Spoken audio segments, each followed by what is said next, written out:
Et j'appelle au bureau comme scrutateurs les actionnaires représentant le plus grand nombre de voix présents et acceptant. La société Covivio, représentée par Madame Marielle Sigmuller et représentant 77 808 591 droits de vote.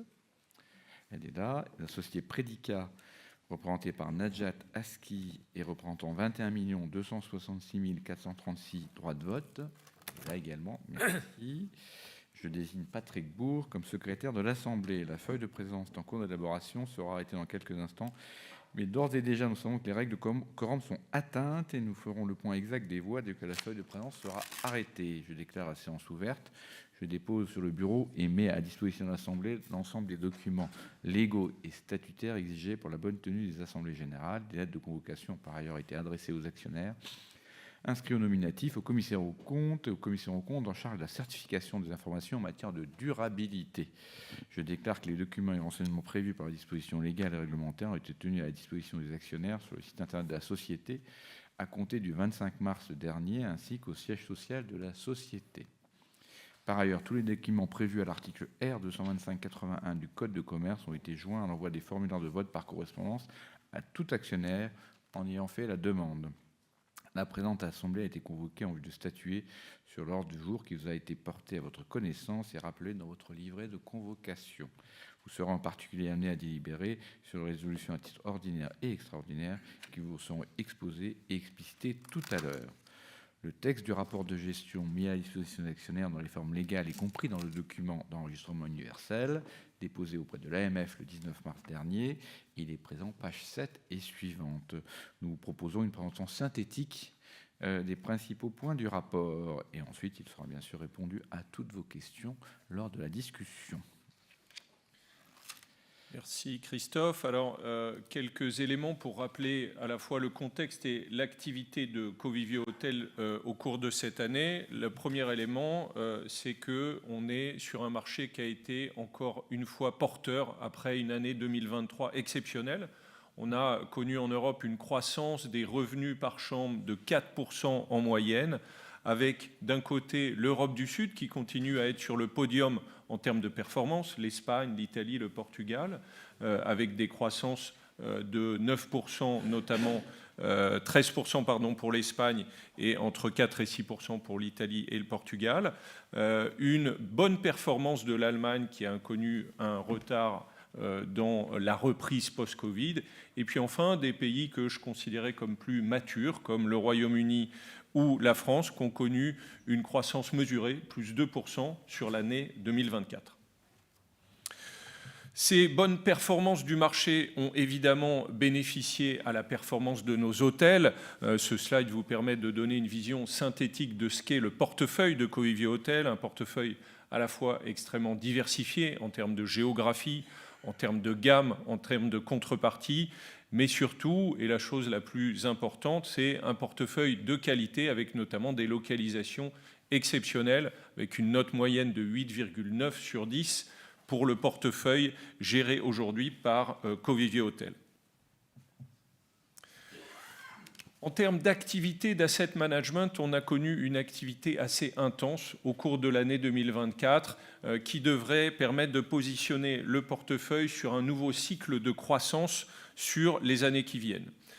Cette activité d'asset management intense s'illustre là par ce slide qui vous montre à la fois le volume des cessions réalisées, 455 millions d'euros au cours de l'année 2024, avec des marges de 4% sur les dernières valeurs d'expertise, des cessions qui ont été faites essentiellement sur des actifs ou des hôtels de petite taille dans des zones secondaires ou alors des actifs qu'on a considérés comme matures. Ces 450 millions d'euros de cessions ont permis de financer l'intégralité des investissements qui ont été réalisés sur l'année 2024, 420 millions d'euros, avec un rendement moyen de 11% et des opportunités futures de création de valeur. Je vais y revenir juste après. Dans ces 420 millions d'euros, évidemment, l'élément le plus important, c'est cette opération d'échange qui a été finalisée avec AccorInvest, dont on avait parlé l'année dernière, puisqu'on était déjà en exclusivité avec AccorInvest sur cette opportunité. Pourquoi cette opération est importante ?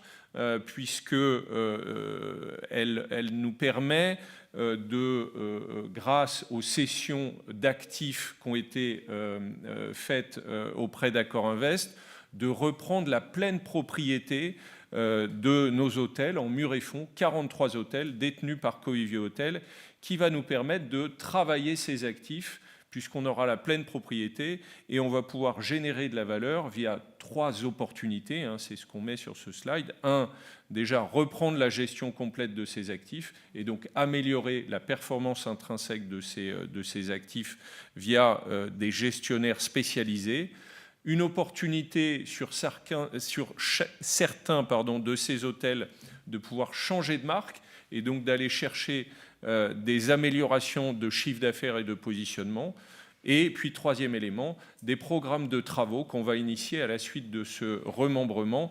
Et ces programmes de travaux vont permettre de repositionner les hôtels dans leur marché, des hôtels qui, encore une fois, sont très bien localisés, mais qui, clairement, au cours des 5 à 7 dernières années, ont manqué de programmes d'investissement et dont la performance s'est dégradée. Donc c'est une façon pour nous de reprendre la main avec des opportunités, là encore, de création de valeur significatives. Cette opération va permettre de transformer le portefeuille de Covivio Hotels sans changer son mix, son profil de rentabilité. La première chose qui est importante, c'est que la partie fixe de nos revenus est inchangée pro forma cette opération, puisque nos baux fixes représentent toujours 57% de la valeur de notre portefeuille.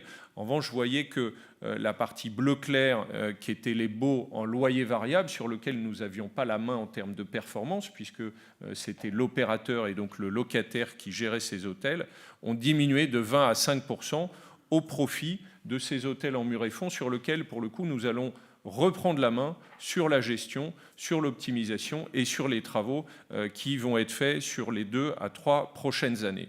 Et donc on garde cet équilibre entre à la fois la résilience qui nous est apportée par la partie fixe de nos revenus et la performance, puisqu'on a des rentabilités beaucoup plus significatives sur la partie en murs et fonds qui ont été remembrés.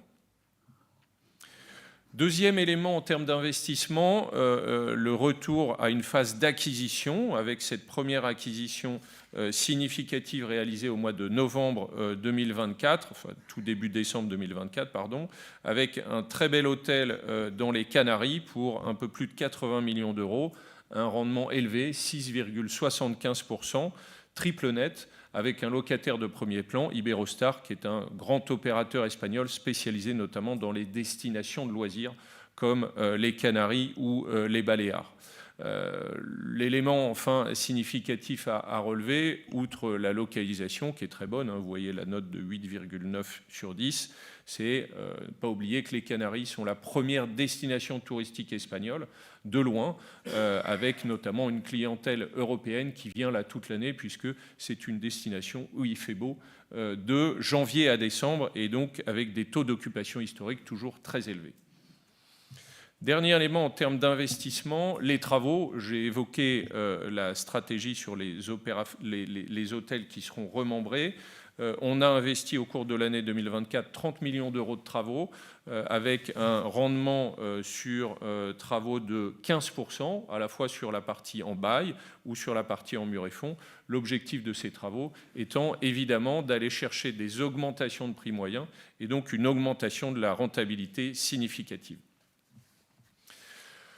L'évolution de l'environnement tel que je l'ai décrit juste avant, les travaux qui ont été faits, les opérations d'asset management ont bénéficié à la performance de nos hôtels en termes de valorisation, puisqu'on affiche une croissance de 1,5% au cours de l'année 2024, avec à la fois ces opérations d'asset management et une stabilisation de l'environnement financier, puisque au cours de l'année 2024, on a commencé à avoir des légères baisses des taux d'intérêt, ce qui est évidemment favorable à la valorisation et à l'appréciation de nos valeurs immobilières.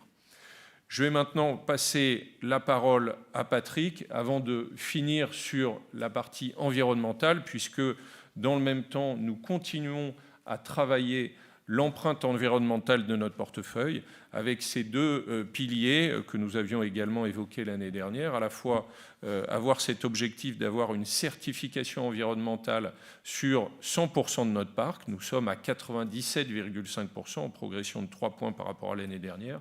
Et dans le même temps, on a la poursuite de la réduction de l'empreinte carbone de nos hôtels, puisqu'aujourd'hui on est à 23,2 kg de CO2 par mètre carré, et donc entre 2010 et 2024, on a une baisse de 53% de ces émissions. On est donc toujours en ligne avec cet objectif d'être aligné avec l'objectif des accords de Paris, qui est matérialisé par cette trajectoire et cette courbe verte que vous voyez sur ce graphe. Merci Tugdual. Sur la partie compte maintenant, pour commencer par le bilan, donc il présente une hausse de près de 400 millions de son total actif, avec une légère croissance de ses actifs, notamment les actifs d'exploitation suite à l'opération de remembrement. Également une trésorerie en hausse, nous y reviendrons, par anticipation de nos échéances de dette futures. Et nous y reviendrons également, un résultat net sur l'année de 225 millions, donc en hausse par rapport à l'année dernière. Sur la partie endettement, j'en parlais, donc une année marquée par une baisse de notre endettement. Nous pouvons voir avec les indicateurs de LTV, donc qui baissent de près de 2 points, donc à 32,5 à fin 2024 versus 34,4 à fin 2023. La société a levé pour près de 900 millions de nouvelles dettes sur l'année, ce qui a permis d'augmenter la maturité de la dette à 4,8 ans versus 3,6 ans l'année dernière, tout en maintenant un coût moyen de la dette faible, donc 2,3 ans sur l'année, avec notamment un impact positif de notre couverture, Covivio Hotels étant couvert à près de 95% sur l'année. Sur la partie valeur, donc l'ANR, donc un ANR en hausse de près de 7,5% pour l'ANR NTA à 25,8 €, avec les impacts positifs donc, du résultat de 225 millions, mais également la croissance des valeurs à périmètre constant dont parlait Tugdual sur l'année. Si on regarde maintenant la partie revenus, Covivio Hotels s'appuie donc sur un portefeuille de qualité et a pu bénéficier donc d'une croissance de ses revenus de plus 7,2% sur l'année 2024. Tout d'abord sur la partie fixe qui représente 54% des revenus de Covivio Hotels, une croissance de plus 4,3% avec l'impact positif de l'indexation. Mais l'effet le plus significatif concerne les revenus variables. Covivio Hotels a notamment bénéficié des bonnes performances de nos actifs, notamment en Europe du Sud. Tout à l'heure, Tugdual en parlait sur l'Espagne et l'Italie. Et donc, ces revenus variables augmentent de plus 12% sur l'année. Au final, en termes de résultats, donc j'en parlais, Covivio Hotels affiche un résultat de 225 millions sur l'année 2024, comparé à moins 12 millions l'année dernière, avec l'impact positif donc, des revenus que vous pouvez voir sur les loyers nets et sur les résultats des hôtels en gestion, plus 4,5 et plus 7,8, avec l'impact positif de la croissance des valeurs pour 48 millions. Et tout en maintenant un contrôle des coûts de fonctionnement qui sont en baisse et également une baisse des charges financières. Donc au final, Covivio Hotels affiche un cash flow avec un EPRA earnings de 258 millions, 1,74 € par action, en hausse de plus 8,1% par rapport à l'année 2023, sachant qu'effectivement déjà en 2023, on avait une hausse également de plus 8% par rapport à 2022. En termes de dividendes, donc, compte tenu des très bons résultats de l'année 2024 et également des perspectives de croissance sur les années futures, il est proposé au vote de l'Assemblée générale une hausse du dividende de 15%, donc à 1,50 €, donc une hausse significative. Et il est également proposé cette année, donc à l'Assemblée générale, une option de paiement en cash ou en action de ce dividende qui va permettre à la société de se doter de moyens de poursuivre son développement. Et donc, cette option est proposée sur la base d'un prix de 18,57 €, On vous a présenté le mode de calcul. Donc chaque actionnaire aura jusqu'au 13 mai pour choisir entre l'option en titre ou l'option en cash, sachant que la livraison des actions ou le paiement en numéraire en cas d'option en cash serait réalisé le 19 mai 2025.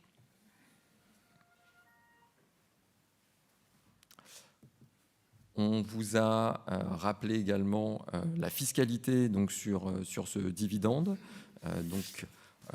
En cas d'option pour le prélèvement forfaitaire, et donc chaque actionnaire aura un flat fee de 30%, dont 17,2% de prélèvements sociaux, ce qui veut dire un dividende net de 1,05 € par action. Et en cas d'option pour le barème progressif de l'impôt sur le revenu, uniquement les prélèvements sociaux à 17,2, donc 1,24 € par action. Je rappelle que l'ensemble du résultat du dividende est prélevé sur le résultat fiscal et donc FSIC et donc est non éligible à l'abattement de 40%. Un petit mot donc sur le cours de bourse pour vous rappeler les performances de votre société, donc qui présente une croissance depuis le début de l'année 2024 très positive, plus 34% sur un peu plus d'un an. Merci Tugdual et Patrick. Un mot sur le rapport du Conseil de surveillance. Le texte complet de ce rapport, il a mis à disposition des actionnaires dans les formes légales, y compris dans le document d'engagement universel, page 394 et suivant de ce document. En résumé, le Conseil de surveillance n'a pas d'observation particulière à formuler sur le rapport de gestion du gérant et les résultats 2024 et vous invite à approuver ces comptes de l'exercice 2024, le projet d'affectation de résultats ainsi que l'ensemble des différentes résolutions qui vous sont présentées. Ensuite, il y a la question du rapport du Conseil de surveillance sur le gouvernement d'entreprise. Le texte de ce rapport est lui aussi dans le document page 397 et suivante. Ce rapport sur le gouvernement d'entreprise décrit notamment la composition des instances de gouvernance et les travaux effectués durant l'année 2024 par le Conseil et le comité d'audit. En 2024, votre Conseil s'est réuni à 7 reprises pour notamment continuellement adapter la stratégie de l'entreprise à l'évolution de l'environnement économique et financier, et en particulier se prononcer sur le projet d'offre publique d'échange simplifié obligatoire déposé par la société Covivio, ainsi qu'étudier et valider l'opération dite Vauban que Tugdual vous a présentée tout à l'heure. Le rapport traite aussi de la rémunération des mandataires sociaux applicables au titre de l'exercice 2025 aux gérants et aux membres du Conseil, ainsi que leur rémunération versée ou attribuée au titre de l'exercice 2024. Au titre de l'exercice clos le 31 décembre 2024, il a été versé aux gérants une rémunération d'un montant de 2 069 534,51 €. En termes de gouvernance, la composition du Conseil a évolué entre 2024 et 2025, avec la nomination de la société Technical SAS, représentée par M. Yves Marc, le 13 mai 2024, en remplacement de la société General Ivy, représentée antérieurement par Sébastien Peset. La désignation de Roxane Maillard le 18 décembre 2024 en qualité de représentant permanent de Covivio Participation en remplacement de Joséphine Lelong-Chaussy. La désignation de M. Mathieu Arlot le 4 février 2025 en qualité de représentant permanent de Prédica SA en remplacement d'Emmanuel Chabas. En conséquence, le Conseil est toujours composé de 13 membres avec une proportion de membres indépendants qui s'est établie à 23% et un taux de féminisation à 46%. Enfin, le gérant soumet à votre approbation le renouvellement des 4 mandats du Conseil de surveillance qui arrivent à échéance à l'issue de la présente Assemblée, ceux de Technical SAS, représenté par Yves Marc, Cardiff Assurance Vie, représenté par Nathalie Robin, Prédica SA, représenté par Mathieu Arlot, et Covivio, représenté par Céline Leonardi. Ces renouvellements permettraient de maintenir les mêmes taux d'indépendance et de féminisation. Pour davantage de renseignements sur ce sujet, je vous envoie à la lecture complète de ce rapport et je suis persuadé que vous allez tous le lire avec attention. Je passe la parole maintenant au commissaire aux comptes, c'est bien cela ?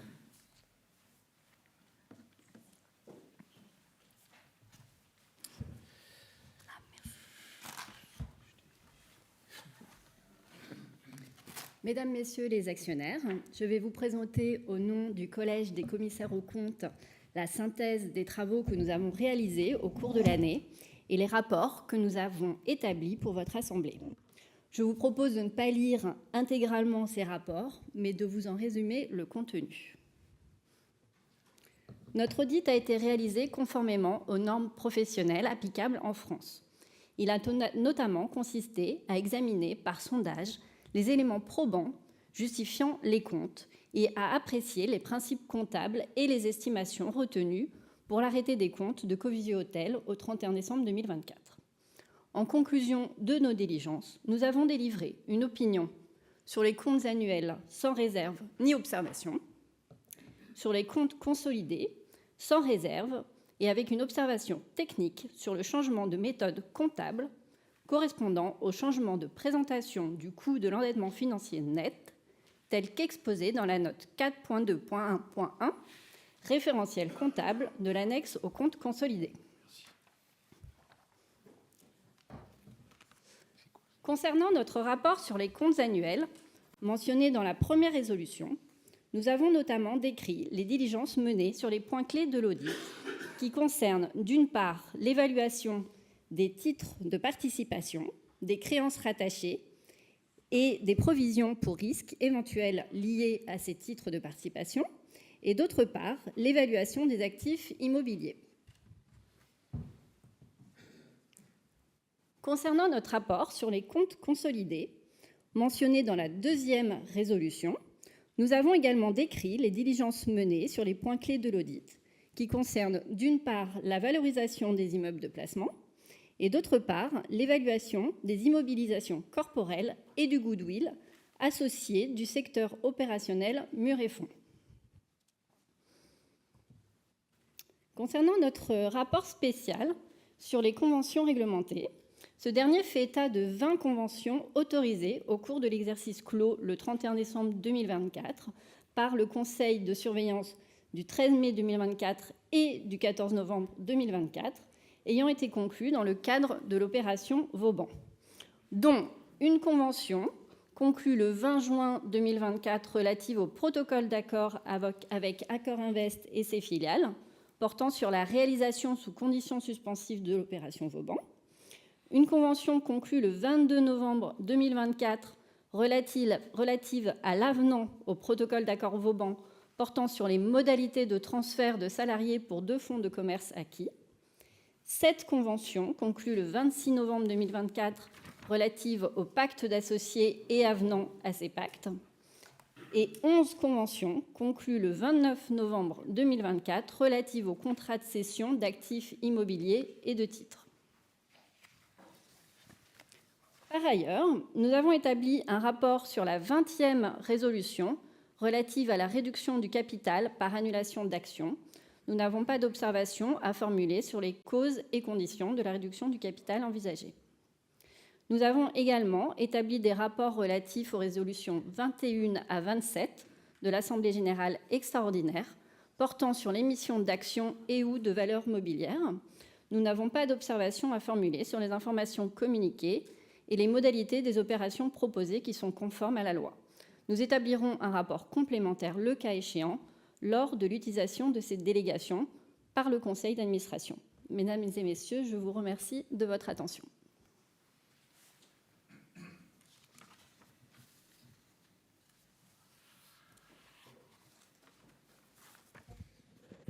Mesdames et messieurs les actionnaires, bonjour. Alors, sans que cela fasse l'objet d'une résolution à soumettre à votre approbation, nous avons également émis à votre attention un rapport de certification des informations en matière de durabilité qui sont incluses donc dans le rapport de gestion du groupe et qui sont préparées selon le référentiel ESRS qui correspond aux normes européennes en matière de reporting de durabilité. Alors, la mission légale que l'Assemblée générale nous a confiée consiste en l'émission d'un rapport de certification sur la base d'une assurance limitée. La nature et l'étendue des travaux sont donc moins importantes que celles nécessaires à l'obtention d'une assurance raisonnable. Notre intervention, elle s'inscrit dans un contexte de première application de la CSRD, qui est caractérisé par des incertitudes encore sur l'interprétation des textes, sur le recours à des estimations significatives, et également sur l'absence de pratiques et de cadres établis notamment pour l'analyse de double matérialité, ainsi que par un dispositif de contrôle interne évolutif.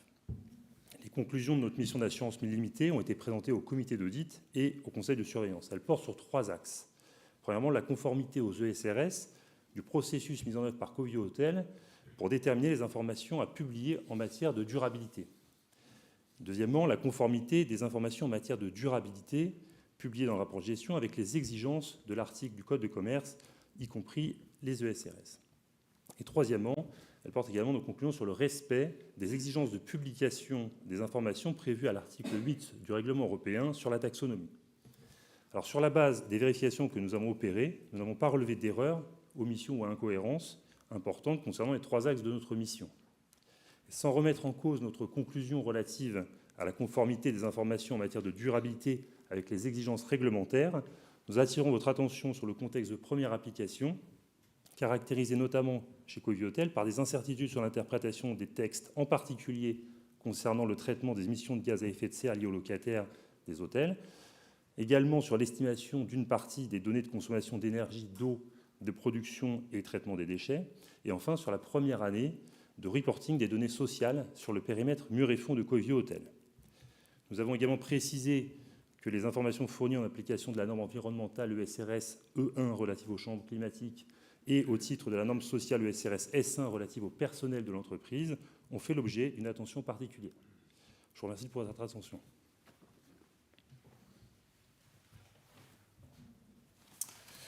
Merci beaucoup. Je vais maintenant passer à la présentation des différentes résolutions pour cette Assemblée générale.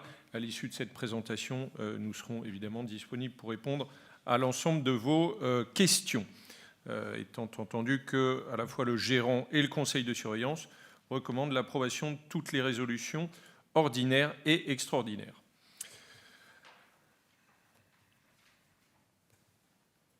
Alors, pour les résolutions 1 à 4, qui proposent l'approbation des comptes annuels et consolidés avec l'affectation du résultat et la distribution d'un dividende, avec son option pour le paiement du dividende en actions, notamment la 4e résolution vous offre le choix de recevoir la totalité du dividende soit en numéraire, soit en actions, et sachant que cette opération doit être exercée entre le 28 avril et le 13 mai inclus.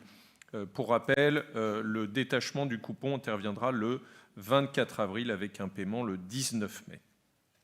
La résolution 5, qui est l'approbation des conventions et engagements réglementés. La résolution 6 a pour objet l'approbation des informations relatives à l'ensemble des rémunérations des mandataires sociaux au titre de l'exercice clos le 31 décembre 2024. Les résolutions 7 et 8 visent à l'approbation des éléments de rémunération individuelle versés et ou attribués aux dirigeants mandataires sociaux au titre de l'exercice clos le 31 décembre 2024. La résolution 9 et 10 sont relatives à l'approbation de la politique de rémunération des mandataires sociaux. Les résolutions 11 ensuite à 14 ont trait au renouvellement des mandats des membres du conseil de surveillance, donc notamment avec le renouvellement pour une durée de 3 ans des membres du conseil de surveillance suivant à la fois la société Technical SAS, la société Cardiff Assurance Vie, la société Predica SA et la société Covivio. Ensuite, à la résolution 15, qui est le renouvellement du mandat de la société Ernst & Young et autres en qualité de commissaire aux comptes titulaire pour un nouvel exercice de 6 ans. Les résolutions 16 à 17, c'est le renouvellement du mandat de la société Ernst & Young et autres et nomination de la société KPMG SA en qualité de commissaire aux comptes en charge de la certification des informations en matière de durabilité. Et la résolution 18 sur les rachats de titres qui autoriserait le rachat par la société de ces titres dans la limite d'un plafond maximum de 10% à un prix maximum de 35 € sur une durée de 18 mois, avec un montant maximum de 200 millions d'euros. Donc ça, c'est pour la partie à titre ordinaire. À titre extraordinaire, donc on a les résolutions 19 à 27 qui sont les autorisations financières, donc la 19 qui est l'augmentation de capital par incorporation de réserves bénéfices ou primes pour un montant maximum de 59 millions d'euros, ce qui représente à peu près 10% du capital. La résolution 20, qui est annulation d'actions valable pour 18 mois, permettant de procéder à l'annulation d'actions dans le cadre de rachat d'actions, proposée à la 18e résolution, réduction de 10% du capital de la société. La résolution 21, qui est l'augmentation de capital avec maintien du DPS, qui délègue au gérant avec subdélégation compétence pour émettre des actions nouvelles ou valeurs mobilières donnant accès au capital avec maintien du DPS, dans la limite d'un montant maximum de 296 millions d'euros, ce qui représente à peu près 50% du capital. La résolution 22, qui est l'augmentation de capital par voie d'offre publique, autre que celle mentionnée à l'article L 411-2 du Code monétaire et financier, avec suppression du DPS et avec délai de priorité obligatoire. Cette résolution permet aux gérants avec subdélégation compétence pour émettre par voie d'offre publique des actions nouvelles de la société ou des valeurs mobilières donnant accès au capital de la société ou notamment de certaines de ses affiliés. Votre décision porterait la suppression de votre DPS aux actions et aux valeurs mobilières qui seraient émises en vertu de cette délégation. Serait conféré au bénéfice des actionnaires un délai de priorité obligatoire de 3 jours de bourse minimum sur la totalité des émissions d'actions.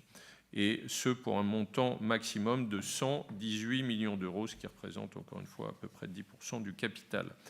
La résolution 23, augmentation de capital dans le cadre d'une offre visée au premier alinéa de l'article L 411-2 du CMF avec suppression du DPS au profit d'investisseurs qualifiés ou d'un cercle restreint d'investisseurs.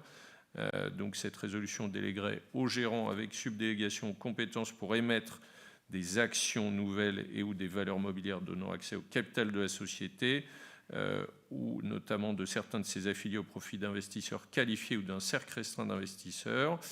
Votre décision emporterait suppression de votre DPS aux actions et aux valeurs mobilières qui seraient émises en vertu de cette délégation, avec un montant maximum de 59 millions d'euros. La résolution 24, qui vise l'augmentation du nombre de titres à émettre en cas d'augmentation de capital avec maintien ou suppression du DPS. Cette option, elle permet, dans le cadre des émissions de titres, de procéder dans un délai de 30 jours de la clôture de la période de souscription à une émission complémentaire de titres d'un montant maximum de 15% de l'émission initiale. La résolution 25, qui est l'augmentation de capital en vue de rémunérer des apports en nature constitués de titres de capital ou de valeurs mobilières donnant accès au capital. Cette résolution délègue au gérant avec faculté de subdélégation compétence pour procéder à l'émission d'actions ou de valeurs mobilières donnant accès au capital de la société en vue de rémunérer les apports en nature consentis à la société et constitués de titres de capital ou de valeurs mobilières donnant accès au capital, donc sans DPS, avec un montant maximum de 20% du capital de la société, tel que ça existe à date d'utilisation par le gérant. La résolution 26, qui est augmentation de capital en rémunération de titres apportés à toute offre publique d'échange initiée par la société. Cette délégation délèguerait au gérant avec subdélégation la compétence à l'effet d'émettre des actions ou des valeurs mobilières donnant accès au capital de la société en vue de réaliser une offre publique d'échange, là encore sans sans DPS pour un montant maximum de 59 millions d'euros. La résolution 27, qui est l'augmentation de capital réservé aux salariés de la société adhérant à un plan d'épargne avec suppression du DPS. La résolution 28, qui est la modification de l'article 13 des statuts de la société. Donc avec le vote de cette 28e résolution, nous vous proposons de modifier l'article 13 des statuts afin d'adapter les dispositions relative à la participation des membres du conseil de surveillance aux réunions du conseil de surveillance par un moyen de télécommunication aux dispositions du nouvel article de loi L 2210-3-1 du Code de commerce et de définir les conditions et les modalités de la consultation écrite du conseil de surveillance et enfin de prévoir la possibilité pour les membres de ce conseil de voter par correspondance. Et puis enfin, la résolution 27 qui sont les pouvoirs pour les formalités. Donc avant de passer au vote des résolutions, donc, je vous donne la parole pour ceux qui désiraient présenter des observations, demander des explications sur les questions qui ont été portées à l'ordre du jour. Je vous précise qu'aucune question écrite n'a été reçue par la société, que ce soit par voie postale ou courrier électronique. Oui, bonjour messieurs. Est-ce que vous pourriez nous donner la composition nouvelle de la société, parce qu'avec l'offre que vous avez présentée l'année dernière, d'échanger des conviviaux hôtels contre des conviviaux, est-ce que ça a modifié sensiblement la participation du flottant? Alors, vous retrouverez l'actionnariat effectivement dans l'URD en page 41. Et le principal changement, effectivement, c'est la montée au capital de Covivio, qui détient 52,52% des droits de la société versus 43,8% au 31/12/2023. Et le flottant, parce qu'après, il y a des compagnies d'assurance, Cardiff, etc., Predica. Le flottant, vraiment flottant, on va dire.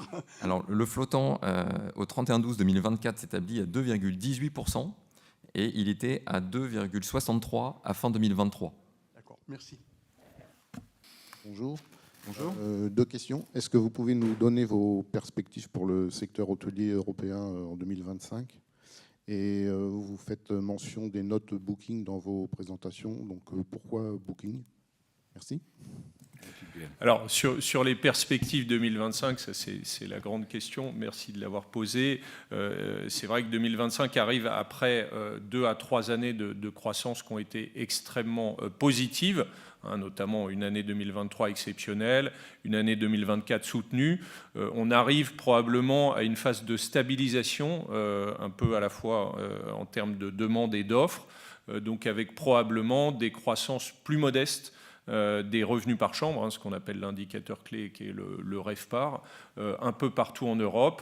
On voit là les premiers chiffres de début 2025 qui sont à peu près en ligne avec ce que j'évoque, avec toujours des écarts entre notamment les pays d'Europe du Sud qui continuent à bien performer et les pays d'Europe du Nord au sens large. Je parle notamment de l'Allemagne, du Royaume-Uni et dans une moindre mesure de la France, dans lequel on voit clairement qu'on arrive plutôt sur un plateau. Ça, c'est pour l'environnement et ce qu'on imagine pour 2025. Maintenant, vous savez qu'on entre dans une ère d'accroissement de la volatilité. Ce qu'on dit à un moment, je ne sais pas combien de temps ça peut durer, mais en tout cas, à ce stade, c'est un petit peu ce qu'on voit. Sur les notes Booking, en fait, c'est la façon pour nous d'objectiver par des notes qui sont attribuées par les clients des hôtels, le positionnement de l'hôtel. Donc ça nous sert à la fois à valider les emplacements des hôtels et puis aussi à suivre la perception sur la qualité de l'hôtel, la qualité du service, du personnel, puisque ça permet de collecter un certain nombre de feedbacks qui sont régulièrement mis à jour et qui nous permettent de tracer et de pouvoir notamment décider de temps en temps, quand les notes se dégradent trop vite, de pouvoir initier un programme de repositionnement.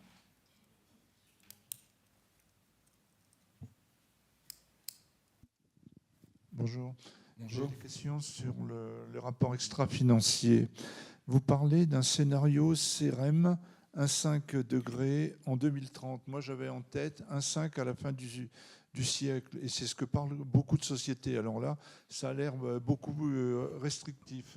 Deuxièmement, vous parlez de critères en kilos de CO2 par mètre carré. Qu'est-ce qu'il y a dedans? C'est du scope 1, scope 2, scope 3 ? Alors, sur le premier élément, donc, ce que j'évoquais tout à l'heure, c'est que ce scénario CREM, c'est le scénario qui est aujourd'hui utilisé par la plupart des sociétés et qui est un scénario qui est en ligne avec ce qui a été ce qu'on a appelé les accords de Paris, il y a maintenant 10 ans, et donc qui vise en effet à réduire, donc concrètement pour nous, réduire nos émissions de gaz à effet de serre pour être en ligne avec cet accord de Paris. Donc on a un objectif très ambitieux qui est, on va dire, en termes d'approche assez cohérent, moi, de ce que je vois avec les approches des différentes sociétés. Et puis pour finir, c'est sur l'ensemble des scopes, scope 1, 2 et 3. Donc on a cet objectif à 2030. Donc maintenant, on a 5 ans pour tenir cet objectif. Vous avez vu la trajectoire. On est plutôt confiant aujourd'hui pour l'atteindre. Et cet objectif, s'il est atteint, il est atteint par l'ensemble des parties prenantes, vise à limiter l'augmentation de la température moyenne de 1,5 degré.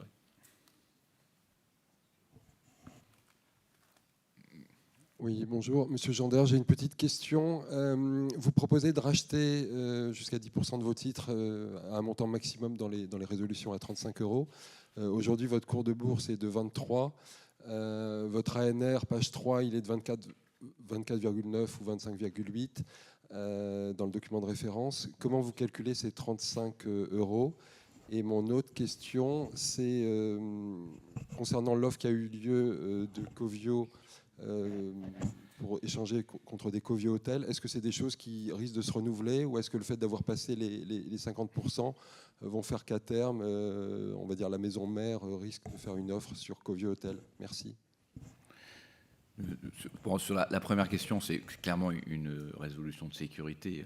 Clairement, on n'envisage pas aujourd'hui, vous imaginez, de l'utiliser jusqu'à 35 €, mais ça permet d'avoir toute liberté au cas où les choses se passent. Mais c'est vrai que le 35 € paraît lointain.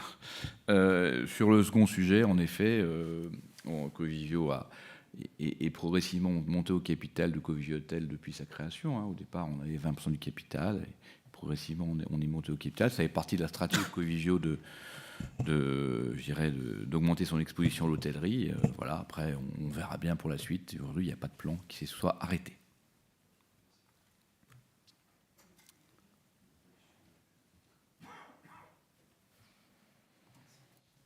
Merci, messieurs. Je voudrais savoir si les résultats que vous avez actuellement sont supérieurs aux résultats d'avant Covid. Merci. Alors, donc avant Covid, l'année de référence, c'est 2019. Clairement, entre 2019 et 2024, le portefeuille a beaucoup évolué.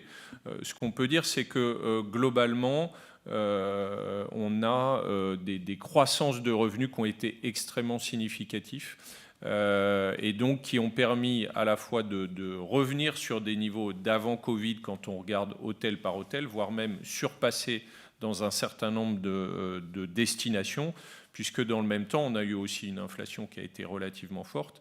Et donc, on a eu cette croissance des revenus a permis d'absorber cette inflation, notamment sur les coûts.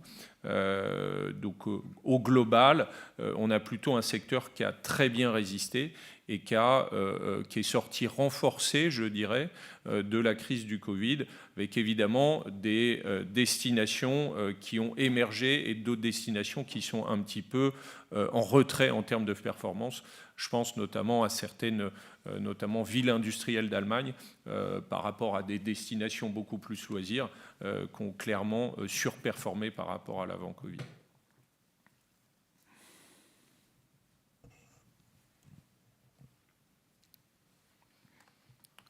Plus de questions?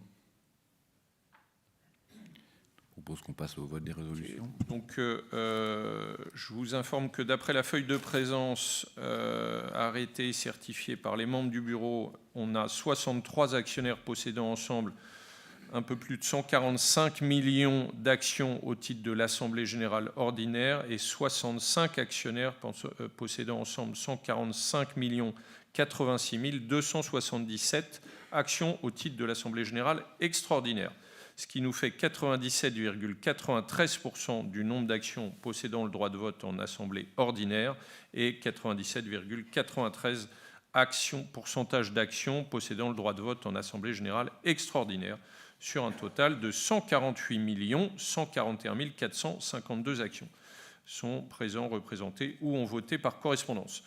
En conséquence, les quorums requis, soit 1/5 des actions ayant droit de vote pour l'Assemblée générale et 1/4 des actions ayant droit de vote pour l'Assemblée générale extraordinaire, sont atteints pour l'ensemble des résolutions soumises à l'Assemblée générale mixte.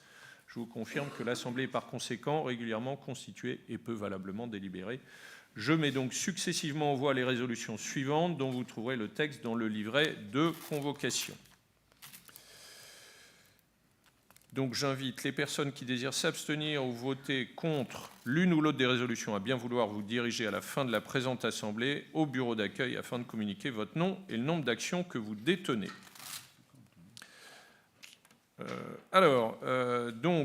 À titre ordinaire, la première résolution qui est l'approbation des comptes sociaux clos le 31 décembre 2024. Y a-t-il des votes contre? Des abstentions? Au titre des votes par correspondance, il y a une abstention. La résolution est donc adoptée. Donc, deuxième résolution, l'approbation des comptes consolidés pour l'exercice clos le 31 décembre 2024. Y a-t-il des votes contre? Des abstentions? Il y a une abstention au titre des votes par correspondance. Donc, cette résolution est adoptée. Troisième résolution, qui est l'affectation du résultat et la distribution du dividende. Y a-t-il des votes contre? Des abstentions? Il y a, au titre des votes par correspondance, 98 votes contre et une abstention. Donc, cette résolution est adoptée. Quatrième résolution, option pour le paiement du dividende en actions. Des votes contre? Des abstentions? Il y a 98 votes par correspondance contre et une abstention. Cette résolution est donc adoptée. Cinquième résolution, c'est l'approbation du rapport des commissaires aux comptes. Y a-t-il des votes contre? Des abstentions? Et donc, au titre des votes par correspondance, il y a 98 votes contre et une abstention. Cette résolution est donc adoptée.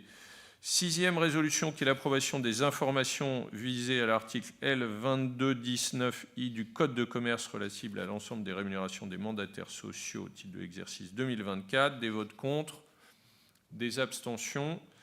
Il y a 1895 votes contre et 7 985 189 abstentions au titre des votes par correspondance. Cette résolution est donc adoptée. Septième résolution, c'est l'approbation des éléments fixes, variables, exceptionnels composant la rémunération totale et les avantages de toute nature versés au cours de l'exercice 2024 à M. Christophe Kullmann en qualité de président du conseil de surveillance. Y a-t-il des votes contre?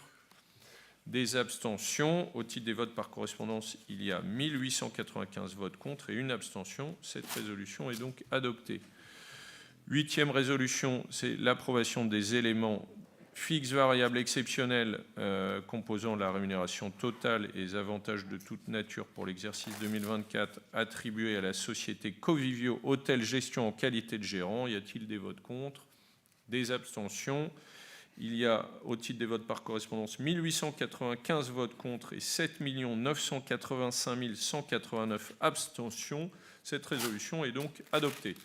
Neuvième résolution, approbation de la politique de rémunération applicable aux gérants. Vote contre, abstention. Il y a 127 477 votes contre par correspondance et une abstention. Cette résolution est donc adoptée. Dixième résolution, politique de rémunération applicable aux membres du conseil de surveillance. Y a-t-il des votes contre ou des abstentions? Il y a 1895 votes contre par abstention et une abstention par correspondance, pardon.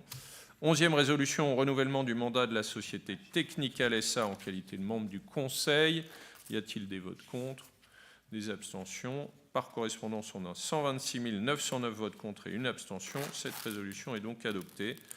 Douzième résolution, renouvellement du mandat de Cardiff Assurance Vie en qualité de membre du conseil. Y a-t-il des votes contre ou des abstentions? Il y a par correspondance 127 110 votes contre et une abstention. Cette résolution est donc adoptée. 13e résolution, le renouvellement de la société Prédica en qualité de membre du conseil. Y a-t-il des votes contre ou des abstentions? Par correspondance, on a 126 909 votes contre et une abstention. Cette résolution est donc adoptée. La 14e résolution, qui est le renouvellement de la société Covivio en qualité de membre du Conseil. Y a-t-il des votes contre ou des abstentions? Il y a par correspondance 126 582 votes contre et 99 abstentions. Cette résolution est donc adoptée. 15e résolution, c'est le renouvellement du mandat des commissaires aux comptes de la société Ernst & Young. Y a-t-il des votes contre ou des abstentions? 98 votes contre par correspondance et 21 abstentions. Résolution adoptée. 16e résolution, renouvellement du mandat de la société Ernst & Young en qualité de commissaire aux comptes en charge de la certification des informations en matière de durabilité. Y a-t-il des votes contre? Abstentions. 98 votes contre par correspondance, 21 abstentions. Résolution adoptée. 17e résolution, nomination de KPMG en qualité de commissaire aux comptes en charge de la certification des informations en matière de durabilité. Des votes contre ou des abstentions. 98 votes contre et 21 abstentions par correspondance. Résolution est donc adoptée. 18e résolution, autorisation au gérant en vue de l'achat par la société de ses propres actions. Des votes contre, abstention. Au titre des votes par correspondance, il y a une abstention. Cette résolution est donc adoptée. 19e résolution, délégation de compétences au gérant à l'effet de décider de l'augmentation de capital social par incorporation de réserves bénéfices ou primes. Des votes contre, abstention. 19 221 votes contre et une abstention. Résolution adoptée. 20e résolution, autorisation au gérant pour réduire le capital social par voie d'annulation d'actions. Des votes contre ou des abstentions. Par correspondance, 110 votes contre, une abstention. Résolution donc adoptée. 21e résolution, délégation de compétences au gérant pour émettre des actions de la société et de valeurs mobilières donnant accès à la capital de la société, avec maintien du DPS des actionnaires. Y a-t-il des votes contre ou des abstentions? Il y a 19 201 votes contre et une abstention. Résolution donc adoptée. 22e résolution, délégation de compétences au gérant à l'effet d'émettre des actions de la société ou des valeurs mobilières donnant accès au capital social de la société, avec suppression du DPS et avec un délai de priorité obligatoire par voie d'offre publique. Y a-t-il des votes contre? Merci. Des abstentions? Et donc, au titre des votes par correspondance, il y a 152 129 votes contre et une abstention. Résolution est donc adoptée. La 23e résolution, délégation de compétences au gérant à l'effet d'émettre des actions de la société ou des valeurs mobilières donnant accès au capital de la société, avec suppression du DPS au profit d'investisseurs qualifiés ou d'un cercle restreint d'investisseurs. Y a-t-il des votes contre? Si. Abstention. Au titre des votes par correspondance, il y a 25 318 votes contre et une abstention. Cette résolution est donc adoptée. 24e résolution, autorisation donnée au gérant à l'effet d'augmenter le nombre de titres à émettre en cas d'augmentation de capital avec ou sans DPS. Y a-t-il des votes contre? Des abstentions? Au titre des votes par correspondance, il y a 24 784 votes contre et une abstention. Cette résolution est donc adoptée. 25e résolution, délégation de compétences au gérant à l'effet de procéder à l'émission d'actions de valeurs mobilières donnant accès au capital de la société en vue de rémunérer des apports en nature consentis à la société et constitués de titres de capital ou de valeurs mobilières donnant accès au capital. Y a-t-il des votes contre ou des abstentions? Au titre des votes par correspondance, 149 712 votes contre et une abstention. 26e résolution, délégation au gérant pour émettre des actions ou des valeurs mobilières donnant accès au capital de la société en rémunération de titres apportés ou toute offre publique d'échange initiée par la société. Y a-t-il des votes contre? Des abstentions? Il y a 149 712 votes contre et une abstention. Résolution est donc adoptée. 27e résolution, délégation de compétences au gérant à l'effet de procéder à des augmentations de capital réservées aux salariés de la société adhérant à un plan d'épargne avec suppression du DPS. Y a-t-il des votes contre? Des abstentions? À titre des votes par correspondance, 24 686 votes contre, une abstention. La 28e résolution, qui est la modification de l'article 13 des statuts de la société relatif aux réunions du conseil de surveillance. Y a-t-il des votes contre? Des abstentions? Il y a 189 votes contre et 111 abstentions par correspondance. Cette résolution est donc adoptée. Et enfin, pouvoir pour formalité, la 29e résolution, des votes contre, abstention. Il y a par correspondance une abstention. Cette résolution est donc adoptée. Il n'y a donc plus rien à l'ordre du jour. La séance est donc levée. Merci beaucoup. Bonne journée à tous.